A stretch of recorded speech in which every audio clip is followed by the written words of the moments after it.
Alors je rappelle les chiffres de la mobilisation à Paris, 5 000 personnes, 41 500 en France selon le ministère de l'Intérieur, 100 000 selon les Gilets jaunes. C'est vrai, Dominique Rizet, on a un petit doute, 5 000 personnes à Paris, 41 000 personnes en France, quand on voit des milliers de personnes vraiment dans les rues, un peu partout dans les grandes villes, on a un petit doute sur les chiffres du ministère de l'Intérieur quand même. On a toujours eu des doutes, on s'est toujours posé des questions, parce qu'effectivement, même quand on commentait ici des samedis, tous les samedis précédents, et qu'on donnait des chiffres, qu'on relayait les chiffres qui nous étaient donnés par le ministère de l'Intérieur, on a toujours bien compris qu'il y avait beaucoup plus de monde que cela, que c'était peut-être pas forcément une volonté du ministère de l'Intérieur de chiffrer un peu moins de monde, mais que c'était peut-être difficile de comptabiliser les gens qui manifestaient, les gens qui étaient sur les ronds-points.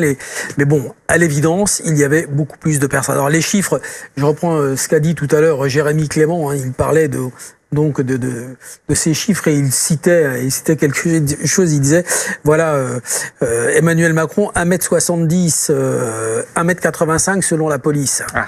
Et donc c'est ce qu'on disait. Alors c'est une petite blague qu'on disait du temps de Nicolas Sarkozy, mais c'est vrai que bon voilà, les chiffres on leur fait dire ce qu'on veut, et puis donc on avait nous décidé, tous les médias, de prendre un site indépendant, un organisme indépendant pour nous aider à compter les manifestants. Je suis pas sûr que minimiser le nombre de manifestants, ce soit une bonne chose.